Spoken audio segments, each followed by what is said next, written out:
Story zone, তোমার অনুভূতিদের খুঁজে নাও এখানেই। বড় বোনের শ্বশুর বাড়িতে এসে যে বড় বোনের দেবরের সাথে এভাবে নিজের বিয়ের কথা শুনবে তা কোশমিন কালেও ভাবতে পারেনি সুহাসিনী। আজ তার বাবা মায়ের সাথে তার বোনের শ্বশুর বাড়ি এসেছে সুহাসিনী। কাল সুখবর পেয়েছে তার বোন মা হতে চলছে, খালামণি হতে চলছে। খবরটা পেয়েই খুশিতে আত্মহারা হয়ে পড়ে সুহাসিনী। কিন্তু এসে যে এমন এক কথা শুনবে ঘুণাক্ষরে জানলে হয়তো কখনোই আসতো না এ বাড়ি। সোফার অপর পাশে বসে থাকা রুদ্রর দিকে একবার তাকায় সুহাসিনী। লোকটা সিরিয়াস ভঙ্গিতে ফোনে কিছু একটা দেখছে। এখানে যে তার বিয়ের কথা চলছে সেটা যেন তার কান অবধি পৌঁছায়নি।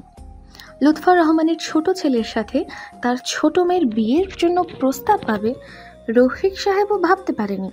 ড্রয়িং রুমে বসে আছে দুই পরিবার। রফিক সাহেব, আপনার বড় মেয়ের পাশাপাশি আপনার ছোট মেয়েকেও আমি আমার ছোট ছেলের বউ করে নিতে চাইছি। আপনি কি কোনো আপত্তি আছে? রফিক উদ্দিন ভড়কে যায় লুৎফর রহমানের কথা শুনে। সেই সাথে রফিক সাহেবের ছোট মেয়ে সুহাসিনীও এসেছে বোনের বাচ্চা হবে সেই নিউজ শুনে। আর এসে কিনা নিজের বিয়ের নিউজ শুনতে হচ্ছে তার। সুভাষিনী খুশি হয় শ্বশুরের এমন প্রস্তাব শুনে। তার বোন এখন থেকে তার সাথেই থাকবে। সুভাষিনী ও সুহাসিনী মেয়ে দুটো রফিক সাহেবের ভীষণ আদরের। লুৎফর রহমানের প্রস্তাবটা তার বেশ ভালো লেগেছে। দুই মেয়ে তার একই বাড়িতে থাকবে। নিঃসন্দেহে লুৎফর রহমানের ছেলে দুটো বেশ ভালো, কিন্তু রফিক সাহেব এখন কি বলবে ভেবে পাচ্ছে না। রমিলা রহমান রুদ্রর মা সুহাসিনীর পাশে বসে, মাথায় হাত রাখে। সুহাসিনীকে তার বেশ পছন্দ। মেয়েটা সব সময় চুপচাপ থাকে। এ বাড়িতে তার আসা যাওয়ার আনাগোনা খুবই কম। হঠাৎ করে হয়তো বছরে একবার তার বাবা মায়ের সাথে আসে এ বাড়িতে, কিন্তু কখনো রাত থাকেনি।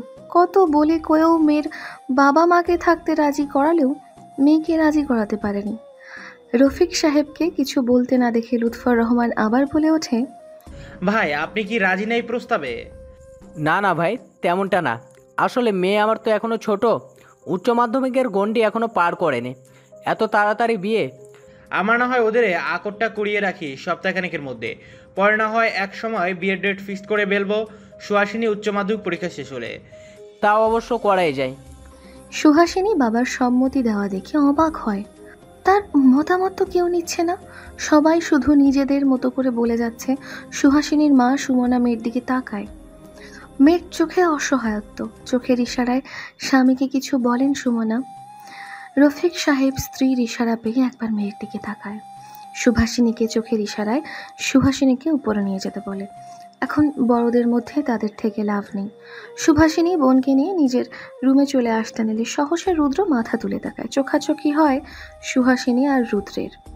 সুহাসিনী রুদ্রের দিকে তাকিয়েই ছিল। চোখ সরিয়ে নেয় সুহাসিনী। রুদ্র নড়ে চড়ে বসে আবার মোবাইলে মুখ গুজে। লুৎফর রহমান স্বস্তি পায়। ছেলের দিকে তাকাতেই দেখে ছেলে তার মোবাইলে মুখ গুজে রেখেই স্মিত হাসছে। অবশেষে ছেলের ইচ্ছে পূরণ করতে পারল। তাহলে আর কি, পরপর দুটো গুড নিউজ, সেই খুশিতে ডাবল সেলিব্রেট তো বানতে হয়, তাই না বাবা? বড় ছেলের মুখে এমন কথা শুনে সবাই হেসে ওঠে। সুভাষিনীর শাশুড়ি রমিলা রহমান মিষ্টির প্লেট এগিয়ে দেয়। লুৎফর রহমান প্লেট থেকে মিষ্টি নিয়ে রফিক সাহেবের মুখে তুলে দেয়। নিন ভাই, মিষ্টি মুখ করুন। এক নানা হওয়ার খুশিতে আর দ্বিতীয় আবার বিয়ে হতে যাওয়ার খুশিতে। রফিক সাহেব প্রশান্তি পায়, গলা ছেড়ে বলে, বলছিলাম লুৎফর সাহেব, আমরা তো রাজি, কিন্তু মেয়ে, তারও তো সম্মতি প্রয়োজন। তা তো অবশ্যই। সুহাসিনী তার বোনের রুমে বসে আছে। সে কিছুতেই রাজি নাই বিয়েতে। সুভাষিনী হাঁপিয়ে উঠেছে বোনকে রাজি করাতে করাতে। তার বোন নাছোড়বান্দা, সে রাজি হবে না। অগত্যা সুভাষিনী হাল ছেড়ে দেয়। দরজার ওপাশ থেকে গম্ভীর কণ্ঠে রুদ্রর আওয়াজ আসে, ভাবি, দরজাটা খুলুন, সুহাসিনীর সাথে কথা আছে। আপনার বোন নাকি বিয়েতে রাজি না? সহসা কেঁপে ওঠে সুহাসিনী। সুভাষিনী তপ্ত শ্বাস ফেলে। রুদ্রকে প্রচুর ভয় পায় সুহাসিনী। সবাই আহত হয়েছে সুহাসিনীর এমন কথা শুনে। সবাই ভেবেছিল তাদের মতামতকে সুহাসিনী মেনে নেবে, কিন্তু না, সে অমত জানিয়েছে বিয়েতে। সুভাষিনী দরজা খোলার জন্য উদ্যত হলে সুভাষিনীর হাত ধরে ফেলে। আপু প্লিজ দরজা খুলো না। সুভাষিনী হাত ছাড়িয়ে নেয়। কেন খুলবো না? তুই রাজি না কেন বিয়েতে? রুদ্র কি খারাপ ছেলে? সুহাসিনী মাথা নাড়ায়, যার অর্থ রুদ্র খারাপ ছেলে নয়। তাহলে উনি খুব রাগী আপু, তাতে কি? আমার ভীষণ ভয় করে তাকে। সুভাষিনীর রাগ হয়, বোনের প্রতি সামান্য রাগই দেখে রুদ্রকে বিয়ে করবে না। সুহাসিনীর থেকে নিজের হাত ছাড়িয়ে নিয়ে দরজা খুলে দেয়। হুড়মুড়িয়ে রুমে ঢোকে রুদ্র। সুভাষিনী বাইরে বেরিয়ে আসে, দরজা আটকে দেয় রুদ্র। সামান্য বাহিরে গিয়েছিল একটু দরকারে, তার বাবা মা ফোন দিয়ে জানায় সুহাসিনীর মত নেই বিয়েতে। রাগে রুদ্রর চোয়াল শক্ত হয়ে আসে, নিজের রাগ সুহাসিনীকে দেখাতে চায় না। ধীর পায়ে সুহাসিনীর সামনে দাঁড়ায়। সুহাসিনী ভয়ে সিটিয়ে আছে। আমাকে বিয়ে করতে আপত্তি কোথায় তোমার সুহাসিনী?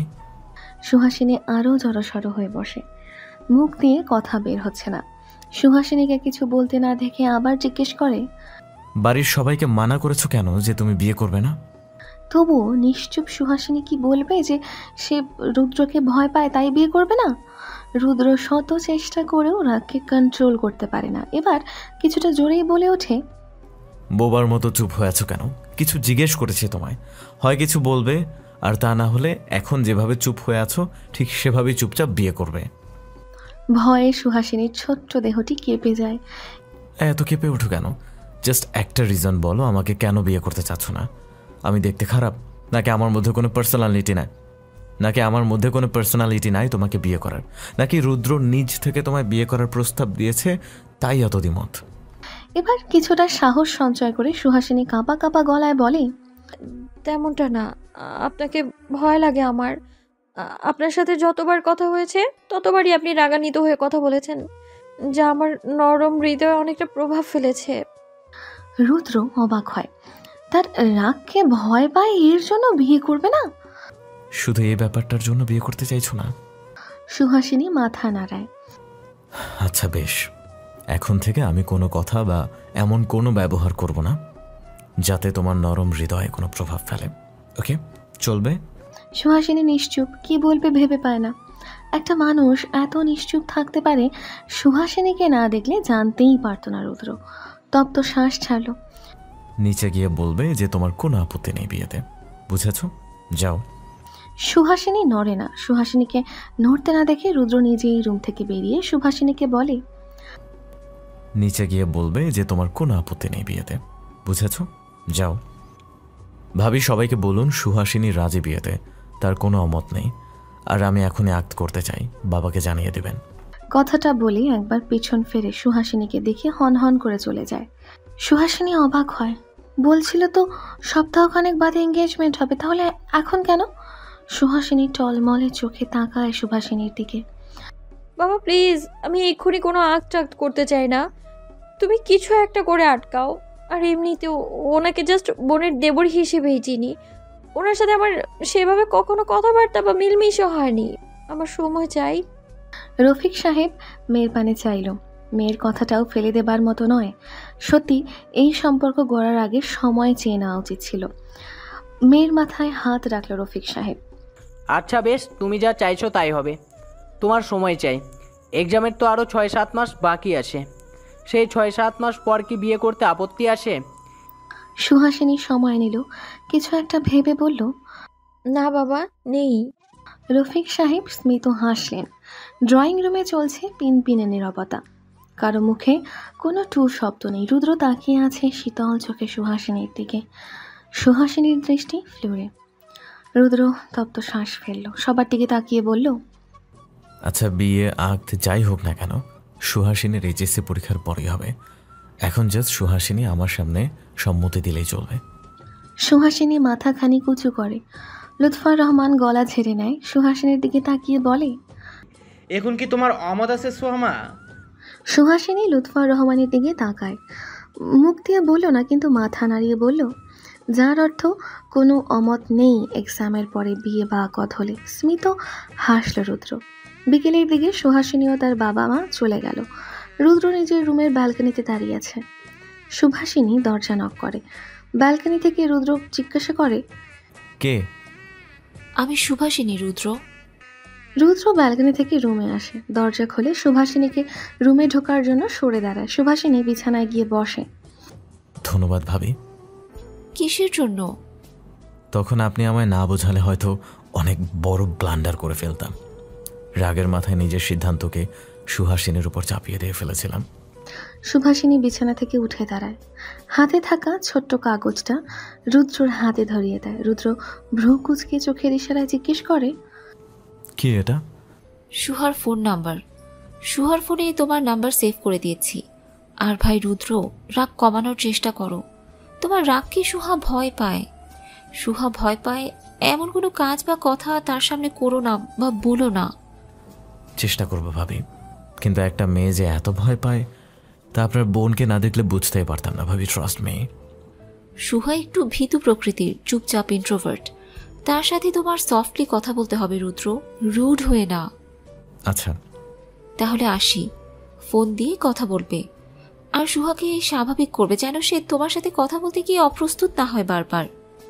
রুদ্র মাথা নাড়ায়। সুভাষিনী রুদ্রর রুম থেকে বেরিয়ে যায়, রুদ্র নাম্বারটা ফোনে সেভ করে সুহা নাম দিয়ে। আজ আর ফোন দেবে না সুহাকে। খাটের পাশে রাখা গিটারটা নিয়ে আবার ব্যালকনিতে চলে আসে রুদ্র। গিটারে টুংটাং সুর তুলে। সুহাসিনী বাসায় আসার পর থেকেই এটা ওটা জিজ্ঞেস করে পাগল বানিয়ে ফেলছে সুহার থেকে 4 মাসের ছোট নীলা। নীলা সুহাসিনীর ফুফুর মেয়ে। সুহাসিনীদের বাসার পাশেই তাদের বাসা। সুহাসিনী বিরক্তিতে মুখ কুঁচকে ফেলে, কিছুটা রাগ নিয়ে বলে, সমস্যাটা কি তোর? এইভাবে আমার পেছন পেছন ঘুরছিস কেন? যা বাসায় যা, রাত হয়েছে অনেক। যাব না বাসায়। তার আগে বল রুদ্র কেমন আছে? আর তোরা ও বাড়ি যাবে আমাকে বলিসনি কেন? তাহলে আমিও যেতাম। তুই যে কি করতি? আর তাছাড়া আপু তো কয়েকদিন পরই আসবেই। ধুর, আমি তো যেতাম শোভাপুর দেবরকে দেখতে। ইস, কি অ্যাটিটিউড, কি ড্যাশিং, দেখতে জোশ টাইপের। যখন আর চোখে তাকায় না, তখন একদম চাহনিটা বুকের ঠিক এইখানে এসে লাগে। বুকের বাম পাশে হাত দেখিয়ে বলে নীলা। সুহাসিনী দীর্ঘশ্বাস ছাড়ল, মনে মনে বলে, ভাগ্যিস নীলাকে নেওয়া হয়নি। আমার আর ওনার বিয়ের কথা শুনলে নিশ্চিত সেই রকমের ছ্যাঁকা খেত। এই সোহা, ওনার নাম্বার আনিসনি? সুহাসিনী বিছানায় থাকা ফোনটার দিকে তাকায়। আসার সময় তার বোন রুদ্রর নাম্বার সেভ করে দিয়েছিল। চোখ ফিরিয়ে নীলার দিকে তাকায়। কেন জানি নাম্বারের কথা বলতে ইচ্ছে করছে না সুহাসিনীর। না, আনিনি। নীলার মুখ চুপসে যায়। কেন? তোর দরকার তুই গিয়ে নিয়ে আয়। আর তাছাড়া ওনার ফেসবুক অ্যাকাউন্ট না তোর কাছে আছে? নীলা বিছানায় শুয়ে পড়ল। ওনা দিয়ে মুখ ঢেকে কান্নার অভিনয় করে বলে, ব্যাটা আমায় ঝুলিয়ে রাখছে 3 মাস ধরে। আমার আইডি কি চিনে না বল? হয়তো চেনে না। আর তোর আইডিতে তো তোর পিকও দেয়া নেই, হয়তো অপরিচিত ভেবে অ্যাকসেপ্ট করেনি। তোর ফোনটা দে তো সুহা। কেন? দে না, আমার কয়েকটা জোশ জোশ পিক আছে তোর ফোনে, সেগুলো নেব। সুহা নিজের ফোনটা সরল মনে নীলার দিকে এগিয়ে দেয়। নীলা ফোনটা নিয়ে গ্যালারিতে না ঢুকে সোজা সুহার ফেসবুক অ্যাকাউন্টে ঢুকে সুহার দিকে তাকিয়ে বলে, সুহা বোন, একটু পানি খাওয়া না? নিজে খেয়ে আয়। দেখছিস তো পিক নিচ্ছি, একটু যা না। সুহা ভ্রুকুটি করে চলে যায়। এদিকে নীলা সুহাসিনীর ফেসবুকে ঢুকে সার্চ দেয় রুদ্র মাহাতাব লিখে। সাথে সাথে সবার প্রথমে রুদ্রর ফেসবুক অ্যাকাউন্ট চলে আসে। নীলা দেরি না করে রিকোয়েস্ট পাঠায়। সার্চ অপশন থেকে রুদ্রর নাম রিমুভ করে দেয় আর নিজের ফোনে ঢুকে তার আর সুহাসিনীর একটা পিক নিয়ে প্রোফাইলে দেয়। রুদ্রকে দেওয়া নীলার ফোন থেকে রিকোয়েস্ট সেটা ক্যান্সেল করে আবার রিকোয়েস্ট পাঠায়।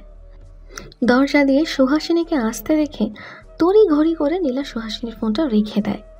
সুহাসিনী পানির গ্লাসটা নীলার দিকে এগিয়ে দিলে নীলা সেটা ঢকঢক করে খেয়ে সুহাসিনীকে কিছু বলার সুযোগ না দিয়েই চলে যায়। সুহাসিনী অবাক হয় নীলার এমন ব্যবহারে। রুদ্র ফেসবুক স্ক্রল করছিল। হঠাৎ পরপর 2টো ফ্রেন্ড রিকোয়েস্ট আসে। একটা নামে চোখ আটকে যায় রুদ্রর, সুহাসিনী রহমান নামের আইডিতে। সুহাসিনী ফ্রেন্ড রিকোয়েস্ট দিয়েছে, রুদ্রর বিশ্বাস হচ্ছে না। খানিক উপরে তাকাতেই দেখে নীলা রহমান নামের আইডি পিকের মধ্যে নীলা আর সুহাসিনীর শাড়ি পরিহিত ছবি, যা মিনিট 5 আগে আপলোড দেওয়া হয়েছে। সুহাসিনীর আইডিতে সুহাসিনীর কোনো পিক নেই, অথচ নীলার আইডিতে তার পিক। রুদ্র নীলার ফ্রেন্ড রিকোয়েস্ট অ্যাকসেপ্ট না করে সুহাসিনীর ফ্রেন্ড রিকোয়েস্ট অ্যাকসেপ্ট করে, নীলাকে ঝুলিয়ে রাখে। ফেসবুকে ছবি আপলোড কেন দিছ? জানো না এখনকার পরিস্থিতি এআই বা ফটোশপ দিয়ে কী সব ছবি বানানো হয়? জলদি ছবি ডিলিট করো। সুহাসিনী পড়ার টেবিলে বসে বই পড়ছিল। হঠাৎ মেসেজের শব্দে ফোনের লক খুলে দেখে রুদ্রর মেসেজ। অবাক হয় সুহাসিনী, তার চাইতে বেশি হয় মেসেজটা দেখে। সে তো কোনো পিক আপলোড দেয়নি, তাহলে এটা কেন বলছে রুদ্র? তার চেয়ে বড় কথা, রুদ্র তার লিস্টে আসলো কি করে? সব চিন্তাকে এক সাইডে রেখে সুহাসিনী রুদ্রকে লিখে পাঠালো, কিসের ছবির কথা বলছেন? আমি বুঝতে পারছি না। রুদ্র সহসা নীলার আইডির স্ক্রিনশট নিয়ে সুহাসিনীকে পাঠায়। সুহাসিনী নীলার আইডিতে তার পিক দেখে চমকায়। আশ্চর্য, নীলা তার প্রোফাইলে তার আর নীলার পিক কেন দিয়েছে? নীলা তো জানে সুহাসিনী এসব পিকটিক ফেসবুকে আপলোড দেওয়া পছন্দ করে না, জানার পরেও এমন কাজ করলো। আসলে আমি নিজেও জানি না নীলা আমার পিক তার প্রোফাইলে দিয়েছে। আপনার মেসেজের শব্দেই মাত্র কেবল আসলাম আমি, তাও মেসেঞ্জারে। কথাটা বলে নীলার বাসায় গেল সুহাসিনী। নীলা ড্রয়িং রুমে বসে টিভি দেখছে। সুহাসিনী সোজা নীলার পাশে বসে পিঠে ঠাস করে কিল বসায়। ব্যথায় আহ শব্দ করে উঠল নীলা। সুহাসিনী নীলার আইডির স্ক্রিনশটের পিক নীলার সামনে ধরে বলে, এটা কি করছিস তুই? আমার পিক কেন তোর প্রোফাইলে দিয়েছিস? ডিলিট কর এক্ষুনি। নীলা ঢোক গিলে। হ্যালো ডিয়ার লিসেনার্স, আপনারা শুনছেন স্টোরিজ অন প্রেজেন্স ধারাবাহিক পর্ব গল্প। আমাদের সামগ্রিক প্রচেষ্টাকে উৎসাহিত করতে লাইক অ্যান্ড কমেন্ট করতে ভুলবেন না। Thank you. সুহা প্লিজ আর একটু সময় থাকুক, রুদ্র বেটা জাস্ট রিকোয়েস্টটা অ্যাকসেপ্ট করুক। ট্রাস্ট মি, ডিলিট করে দেবো পিক। জীবনেও করবে না তোর রিকোয়েস্ট অ্যাকসেপ্ট। আগে আমার পিক ডিলিট কর। জানিস আজকাল ফেসবুকে কী সব হচ্ছে? কয়েকদিন আগে নওরিন আফরোজ প্রিয়ার সাথে কি হলো? এখন কি তোরও ভাইরাল হবার শখ জেগেছে? নীলা মুখটাকে অসহায় করে বলে, ঠিক আছে, ডিলিট করে দিচ্ছি। তাহলে কথা দে, কাল আমার সাথে যাবি? সুহাসিনী ভ্রু কুচকালো। সন্দিহান হয়ে বলল, কোথায় যাব? নীলা মুহূর্তে লজ্জা পাওয়ার ভান করলো। সুহাসিনী বুঝে গেল। দেখ নীলা, আমি কিন্তু যাব না, একদম জোর করবি না আমায়। নীলা সুহাসিনীর হাত ধরল। প্লিজ সুহা, না করিস না প্লিজ, আমার একা যেতে ভয় করে, তুই থাকলে সাহস পাই। প্লিজ না করিস না, তোকে কাচ্চি খাওয়াবো, চাইলে সাথে ফুচকা ককলাও খাওয়াবো। আমায় ঘুষ দিয়ে নিয়ে যেতে চাইছিস? না, তুই তো এগুলো খেতে পছন্দ করিস, তাই ট্রিট দেব। প্লিজ রাজি হয়ে যা। No way. যা, তাহলে পিক ডিলিট দিব না। ফুপিকে তাহলে বলে দেব তার মেয়ে কী সব করে বেড়ায়। প্লিজ সুহা, এমন করিস না। এই লাস্টবারের মতো চল আমার সাথে, আর জোর করব না। শেষবারের মতো কিন্তু আর যাব না। আচ্ছা, আর বলবো না। এই দেখ, পিক ডিলিট করে দিচ্ছি, কাল সকাল 10টায় রেডি হয়ে থাকিস। সুহাসিনী মাথা নাড়িয়ে চলে আসে নিজের বাড়ি। অনলাইনে ঢুকে দেখে রুদ্রকে অ্যাক্টিভ দেখাচ্ছে, কিন্তু রুদ্র অ্যাড হলো কি করে তার সাথে? শুভা আপু করিয়েছে, হয়তো আপুই করিয়েছে অ্যাড। কথাগুলো ভেবে আবার অফলাইনে চলে আসে। পার্পল কালারের 3 পিস পরে বসে আছে সুহাসিনী নীলাদের বাসায়। নীলার এখনও সাজ কমপ্লিট হয়নি। সেই কখন থেকে নীলা সেজে চলছে, থামার নাম নেই। সুহাসিনী তপ্ত শ্বাস ফেলল। নীলার মা নীলিমা নুডলসের বাটিটা সুহাসিনীর দিকে এগিয়ে দেয়। সুহাসিনী ফুপির দিকে তাকায়। নীলিমা বেগম সুহাসিনীর দিকে তাকিয়ে বলে, সুহা, নীলা নুডলস বানিয়েছে, টেস্ট করে দেখ। সুহা অবাক হয়। নীলা নুডলস বানিয়েছে, বিশ্বাস হচ্ছে না। নুডলসের বাটি থেকে কাঁটা চামচ দিয়ে নুডলস নিয়ে মুখে তুলে নেয়। মোটামুটি ভালোই হয়েছে। কোথায় যাবি তোরা? ভরকে গেল সুহাসিনী, কি বলবে। এর মধ্যে নীলা বের হয়ে আসে রুম থেকে। পরনে তার শুভ্র রঙের 3 পিস। নীলিমা তাকায় মেয়ের দিকে। কোথায় যাবি তোরা নীলা? এই তো মা, সামনে একটু ঘুরতে যাব। চিন্তা করো না, সন্ধ্যা হবার আগেই ফিরে আসবো। আর ভাইয়া ফোন করলে বলো না কিন্তু ঘুরতে গেছি, বলবে নীলা বই নিয়ে পড়তে বসেছে। টাটা। কথাটা বলে নীলা সুহাসিনীর হাত ধরে বাসা থেকে বেরিয়ে যায়। নীলিমা বেগম একা একা বাসায় থেকে কি করবে? বড় ছেলে চট্টগ্রাম গেছে ব্যবসার কাজে, আর তার স্বামী 2 বছর হয়েছে মারা গেছে। আর নীলাও বেরিয়ে গেল, তাই সদর দরজা তালা মেরে ভাইয়ের বাসায় চলে গেল সময় কাটানোর জন্য। রেস্টুরেন্টে বসে আছে নীলা, সুহাসিনী, আর তাদের সামনে বসে আছে রাতুল। নীলার দৃষ্টি নিচের দিকে, লজ্জায় তাকাতে পারছে না। রাতুল হচ্ছে সুহাসিনীদের কলেজের পাশে থাকা ভার্সিটি স্টুডেন্ট। একে অপরকে পছন্দ করে তারা। সুহাসিনীর বিরক্ত লাগছে, নিজেকে তাদের মাঝে কাবাব মে হাড্ডি মনে হচ্ছে। রাতুল ঢ্যাপ ঢ্যাপ করে নীলার দিকে তাকিয়ে আছে, আর নীলা লজ্জায় লাল নীল হয়ে যাচ্ছে। সুহাসিনী গলা খাকারি দিল। রাতুল দৃষ্টি সরিয়ে নিল। সুহাসিনী নীলার দিকে তাকিয়ে বলে, নীলা, আমি একটু ওই দিকটায় যাচ্ছি, তোরা কথা বল। নীলা হাত টেনে ধরে, চোখের ইশারায় বলে, যাস না। সুহাসিনী বিরক্ত হয়, মুখে হাসি ফুটিয়ে বলে, কাছেই আছি, দরকার হলে ফোন দিস, চলে আসবো। আর ভাইয়া তো আছেনই। রাতুলও সুহাসিনীর কথার সাথে তাল মিলিয়ে বলল, হ্যাঁ, সুহাসিনী যখন যেতে চাইছে যেতে দাও। নীলা ছেড়ে দিল হাত। সুহাসিনী দীর্ঘশ্বাস ফেলে রেস্টুরেন্টের বাইরে চলে আসলো। রেস্টুরেন্টের পাশেই একটা ব্রিজ আছে, সেখানে গিয়ে দাঁড়ায়। এই মুক্ত খোলা আকাশের নিচে তার দাঁড়িয়ে থাকতে বেশ ভালোই লাগছে। মৃদু বাতাস শরীরটাকে ঠান্ডা করে দিচ্ছে। হঠাৎ কিছু হট্টগোলের আওয়াজ কানে আসতেই সুহাসিনী আশেপাশে তাকায়, কিন্তু কাউকে দেখতে পাচ্ছে না। ব্রিজের পাশ ঘেঁষে দাঁড়িয়ে মাথা উঁচু করে নিচের দিকে তাকাতেই দেখে কিছু ছেলে মিলে একটা ছেলেকে এলো পাথারি মারছে। সুহাসিনী ব্রিজ থেকে নেমে এলো, যেখানে মারামারি হচ্ছে সেদিকটা এগিয়ে গেল। লোকজন দাঁড়িয়ে দাঁড়িয়ে দেখছে, অথচ আটকাচ্ছে না। সুহাসিনীর রাগ হলো লোকগুলোর উপর। ভিড় ঠেলে ছেলেগুলোর কাছে আসতেই সুহাসিনীর পা থেমে যায়। রুদ্র কাউকে মারছে? বিশ্বাস হচ্ছে না সুহাসিনীর। রুদ্র কেন এভাবে ছেলেটাকে মারছে? কেঁপে উঠল সুহাসিনী। রুদ্রর ফ্রেন্ড সুহাসিনীকে দেখে ঢোক গিলে রুদ্রকে আটকানোর চেষ্টা করে আর বারবার বলে, মারিস না রুদ্র, থেমে যা। কিন্তু রুদ্র সে কথা কানেই নিচ্ছে না। রুদ্রর প্রতি ভয় আরও প্রকোপ হলো সুহাসিনীর। আর তারারও না, দৌড়ে ছুটে চলে আসলো।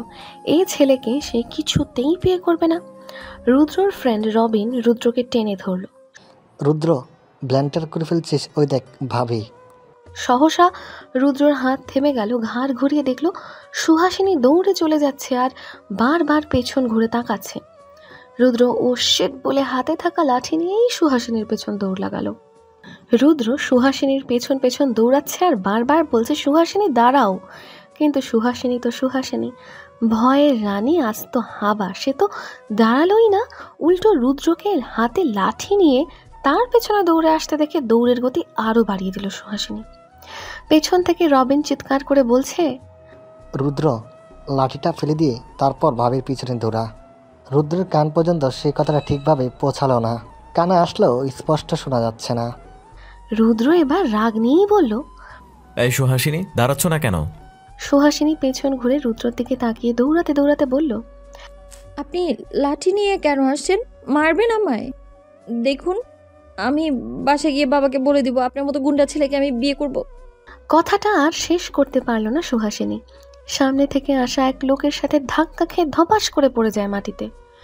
লোকটার মাথায় থাকা মাটির হাঁড়িগুলো থেকে কয়েকটা হাঁড়ি সুহাসিনীর উপর পড়ে যায়। ব্যথায় আহ শব্দ করে ওঠে। রুদ্র তড়ি ঘড়ি করে আসে দৌড়ে সুহাসিনীর কাছে। পাশে থাকা লোকটা এক এক করে সবগুলো হাঁড়ি পুড়ে ভাঙতে দেখে চেঁচামেচি করতে আরম্ভ করলো। সুহাসিনীর দিকে তাকিয়ে বলতে লাগলো, এই অন্ধ মেয়ে দেখে চলতে পারো না? তোমার জন্য আমার হাড়িগুলো ভেঙে গেল, এখন আমার সংসার চলবে কি করে বলো? রুদ্র সুহাসিনীকে দাঁড় করায়। পকেট থেকে 5,000 টাকা বের করে লোকটার হাতে দিয়ে বলে, এই ধরুন আপনার ক্ষতিপূরণ, এটাই নিশ্চয়ই হবে। আর একটাও কথা বাড়াবেন না। দেখছেন একটা মেয়ে আপনার হাড়িগুলোর তলে পড়ে গেছে, কোথায় তাকে সাহায্য করবেন তা না করে এসব বলছেন। লোকটা মুখটা কাঁচুমাচু করে টাকাটা নিয়ে চলে গেল। রুদ্র ঘুরে সুহাসিনীর দিকে তাকায়। রুদ্র মাটি থেকে লাঠিটা তুলে নিয়ে উঁচু করে। সুহাসিনী ভয়ে ব্যথাযুক্ত শরীর নিয়েই দুপা পিছিয়ে যায়। রুদ্র সেটা দেখে দাঁতে দাঁত চেপে বলে, পেছনে যাচ্ছ কেন ইডিয়েট? তোমায় মারবো না, এ হাড়িগুলোকে আরো ফাটাবো। কথাটা বলে আস্ত থাকা হাঁড়িগুলো লাঠি দিয়ে ভেঙে ফেলল। সোজা হয়ে দাঁড়িয়ে লাঠিটা হাত থেকে ফেলে দিয়ে বলে, এবার ভালো হয়েছে না? আরো দৌড়াও, আরো ছোট। মাজায় ব্যথা পাইছো না? সুহাসিনী মাথা নাড়ায়, যার অর্থ হ্যাঁ, মাজায় ব্যথা পেয়েছে। রুদ্র এবার রাগ নিয়ে বলে, দাঁতটা কেন ভাঙলো না বলো তো? সুহাসিনী রুদ্রর দিকে তাকায়। কেন ভাঙলো না? গর্ধব, আমি তো জিজ্ঞেস করছি কেন ভাঙলো না। দাঁতগুলো ভাঙলে বেশ হতো। এই দাঁতগুলো ব্যবহার করেই তো বলেছিলে আঙ্কেলকে বলবে তুমি আমায় বিয়ে করবে না, তাই না? এই দাঁতগুলো তোমার মুখে থাকাই উচিত না। মির্জাফর দাঁত তোমার। আসো লাঠি দিয়ে ভেঙে দেই। সুহাসিনী চুপ রইল, কিছু বলল না। রুদ্র সুহাসিনীকে ফের প্রশ্ন করলো, তুমি দৌড়ে আসছিলে কেন? আমি বাসায় যাব। আমি আগে যেটা জিজ্ঞেস করেছি সেটা বলো। আপনি লোকটাকে এলোপাতাড়ি মারছিলেন কেন? দোষ করেছিলে তাই। তাই বলে ওভাবে মারবেন? তাই মার কম হয়ে গেছে না? তুমি না আসলে আরো মারতাম। তুমি ছুটলে কেন সেটা বলো। আমি তো বাবাকে বলার সহসা সুহাসিনী থেমে যায়। রুদ্র সুহাসিনীর থামা দেখে বলে, বাবাকে বলার কি? না কিছু না। আপনি লাঠি নিয়ে কেন আসলেন আমার পেছন? তার জন্যই তো আমার এই অবস্থাটা হলো। আশ্চর্য, লাঠি হাতে ছিল তাই সেটা নিয়ে দৌড় দিছি, ফেলার কথা খেয়াল ছিল না। আর তোমায় এখানে আসতে কে বলেছে? কার সাথে এসেছো? ছেলেটা কি করেছিল? আগে বলো কার সাথে এসেছো? নীলার সাথে এসেছি। রুদ্র চারিদিকে চোখ বুলিয়ে নেয়। কোথায়? আশেপাশে তো নীলাকে দেখছি না। সন্দেহ করছেন? না। তাহলে বলছেন না কেন ছেলেটা কি করেছিল? রুদ্র তপ্ত শ্বাস ফেলল। ছোট থেকে তার বাবা মা এত কষ্ট করে ছেলে মেয়েদের মানুষ করে, নিজে না খেয়ে না পড়ে ছেলে মেয়েদের খাওয়ায়, আর ছেলেমেয়েরা বড় হয়ে সেই বাবা মাকে কষ্ট দেয়, তাদের দেখভাল করে না, ভাত কাপড় দেয় না, তার উপর ভুলিয়ে ভালিয়ে মায়ের শেষ সম্বল তার জমিটাও নিজের নামে করে মাকে ঘর থেকে বের করে দিয়েছে। ছেলেটা তার মায়ের জমি নিজের নামে করে নিয়ে তার মাকে বাড়ি থেকে বের করে দিয়েছে, তাই ওভাবে মেরেছি। সাহস কত বড়, ওর কলিজা টেনে ছেড়ে ফেলতে ইচ্ছে করছে। তুমি এসে তো দিছো সব বানচাল করে। সুহাসিনী মাথা নিচু করে বলে, আমাকে একটু রেস্টুরেন্ট অব্দি দিয়ে আসুন না, হাঁটতে পারছি না। রেস্টুরেন্টে কেন? খিদে পেয়েছে? এই সামান্য দৌড়ানোর জন্য খিদে পেয়ে গেল? বাহ। না খিদে পায়নি, নীলার রেস্টুরেন্টে আছে। সহসা রুদ্র পাজা কোলে তুলে নেয় সুহাসিনীকে, ভরকে যায় মনে মনে বলে, এই ছেলে কি আবার উপর থেকে ঠাস করে ফেলে দিবে নাকি আমায়? আরে কোলে কেন নিলেন? এই যে উপর থেকে ঠাস করে ফেলে দেব তাই। না এমনিতে সারা শরীর ব্যথা হয়ে গেছে, ফেলে দিয়েন না। এইবার তাহলে আর উঠে দাঁড়াতেও পারবো না আমি। ইডিয়েট, এতদিন জানতাম এই মেয়ে শুধু চুপচাপ, এখন তো দেখে আস্ত গাধা। শেষের কথাটা আস্তে বলে রুদ্র। সুহাসিনীর কানে গেলেও স্পষ্ট শুনতে পেল না। রুদ্র সুহাসিনীকে নিয়ে গাড়িতে বসিয়ে দিল, নিজে ড্রাইভিং সিটে গিয়ে বসলো। সিট বেল্ট লাগাও সুহাসিনী। সুহাসিনী সিট বেল্টটা লাগিয়ে নিল। কোন রেস্টুরেন্টে? এই যে সামনের মোড়ে যে রেস্টুরেন্টটা সেটায়। রুদ্র গাড়ি চালিয়ে রেস্টুরেন্টের সামনে আসে। গাড়ি থেকে বের হয়ে সুহাসিনীকে গাড়ি থেকে বের হতে না বলে রেস্টুরেন্টের পাশে থাকা ফার্মেসি থেকে ব্যথার মেডিসিন নিয়ে আসে। সুহাসিনীর সামনে ধরে বলে, বাসায় গিয়ে মেডিসিনটা লাগাই নিবা, যেখানে যেখানে ব্যথা পেয়েছো সেখানে। সুহাসিনী মাথা নাড়ায়। সুহাসিনীকে ধরে রেস্টুরেন্টের ভেতরে ঢোকে। সামনে বসা নীলাকে চিনতে অসুবিধা হয়নি রুদ্রর। নীলার পাশে থাকা ছেলেটাকে দেখে রুদ্র ভ্রুকুটি করে বলে, ছেলেটাকে? হঠাৎ এমন প্রশ্নে ভরকে যায় সুহাসিনী। কোন ছেলে? ওই যে নীলার পাশে। নীলার বয়ফ্রেন্ড। তুমি তাহলে এসবের জন্য এখানে এসেছো? বাহ, দাঁড়াও, আঙ্কেলকে আমি বলে দিবা তার মেয়ে বোনের বয়ফ্রেন্ডের সাথে ডেটে আসছে। সুহাসিনী ভয় পেয়ে যায়, যদি তার বাবার কানে এসব যায় তার বাবা কথা না শুনিয়ে ছাড়বে না। নিশ্চয়ই, অবশ্যই কথা শোনাবে। প্লিজ বাবাকে বলবেন না, বাবা বকবে অনেক। আসার আগে মনে ছিল না আঙ্কেল বকবে? আমি কি জানতাম আপনার সাথে দেখা হবে আমার? দেখা হয়ে বিরাট ভুল হয়ে গেল, তাই না? দাঁড়াও, আঙ্কেলকে ফোন দিতেছি। কথাটা বলে রুদ্র পকেট থেকে ফোন বের করে, নাম্বার বের করে ফোন লাগায়। সুহাসিনী রুদ্রর দিকে তাকিয়ে বলে, আর আসবো না, প্লিজ বাবাকে জানিয়েন না, ট্রাস্ট মি। আর কখনো নীলার সাথে আসবো না, প্লিজ ফোনটা কেটে দিন। ওপাশ থেকে ফোন রিসিভ হতেই রুদ্র বলে ওঠে, হ্যালো রবিন, ছেলেটাকে হাসপাতালে ভর্তি করিয়ে দে, কাল দেখা করি সকালে। কথাটা বলে রুদ্র ফোন কেটে দেয়। এদিকে সুহাসিনী ভেবেছিল তার বাবাকে ফোন দিয়েছে রুদ্র, এখন দেখছে তাকে ভয় দেখানোর জন্য অমন করলো। ওকে, এবারের মতো আঙ্কেলকে বললাম না, আমার কথা না শুনলে আঙ্কেলকে বলে দিব। সুহাসিনী মাথা নাড়ায়, সে রুদ্রর কথা শুনবে। রুদ্র সুহাসিনীর হাত ধরে নীলার কাছে নিয়ে গিয়ে বলে, শালিকা বয়ফ্রেন্ড পেয়ে বোনের খোঁজ খবর রাখা ভুলে গেছো নাকি? তোমার বোন যে অ্যাক্সিডেন্ট করে বসে আছে সে খেয়াল আছে তোমার? হঠাৎ শালিকা ডাক শুনে চমকে যায় নীলা। সামনে ঘুরে তাকিয়ে দেখে রুদ্র সুহাসিনীর হাত ধরে নিয়ে আসছে। সুহাসিনী খড়িয়ে খড়িয়ে হাঁটছে। নীলা বসা থেকে উঠে দাঁড়ালো, সুহাসিনীর দিকে এগিয়ে এসে সুহাসিনীকে ধরে বলে, এই সুহা, খুঁড়িয়ে খুঁড়িয়ে হাঁটছিস কেন? কি হয়েছে? কি আর হবে শালিকা, তোমার বোন উল্টাপাল্টা উষ্টা খেয়ে হাড়ির উপর পরে মাজা ভেঙেছে, সাথে পাও। নীলা অবাক হয় শালিকা ডাক শুনে, তার উপর হতবিহবল হয় রুদ্রর এমন প্যাঁচানো ঘোচানো কথা শুনে। শালিকা শোনো, নেক্সট টাইম বয়ফ্রেন্ডের সাথে ঘুরবে ভালো কথা আমায় জানাবে না। সুহাসিনী তোমাদের মধ্যে কাবাব মে হাড্ডি হয়ে টিকতে না পেরে বাইরে ছোটাছুটি করছিল, আমাকে জানালে আমি এসে সুহাসিনীকে টাইম দিতাম, তাহলে আর বোর হতো না তোমাদের মাঝে থেকে। আপনাকে ফ্রেন্ড রিকোয়েস্ট দিয়েছিলাম, অ্যাকসেপ্ট করেননি, জানাবে কেমনে? আর আপনি আমার শালিকা বলছেন কেন? ক্রাশের মুখে শালিকা ডাক শুনতে বুক ফেটে যাচ্ছে। ইস, তাহলে আপু ডাকবো। এই রাতুল, দেখো আমার ক্রাশ রুদ্র মাহতাব, যার কথা তোমায় বলেছিলাম, আমার ক্রাশ। রুদ্র সুহাসিনীর কানের কাছে মুখ নিয়ে বলে, বাহ, আমি কারো ক্রাশ, সেলিব্রিটি ফিল পাচ্ছি। সুহাসিনীর নীলার মাথা ফাটাতে ইচ্ছে করছে, কোথায় তাকে ধরবে তা না করে বকবক করে চলছে। সুহাসিনী নীলার হাত ধরে বলে, নীলা হয়েছে তো, চল এখন বাসায় যাই। দেখছিস তো আমার অবস্থা কেমন। রাতুল রুদ্রর সাথে কুশল বিনিময় করলো। রুদ্র সুহাসিনীর দিকে তাকিয়ে নীলাকে বলে, নীলা, এখন বাসায় যাও। সুহাসিনীকে দেখতে পারছো তো ওর অবস্থা? চলো আমি পৌঁছে দিচ্ছি। স্টোরি জোন, তোমার অনুভূতিদের খুঁজে নাও এখানেই।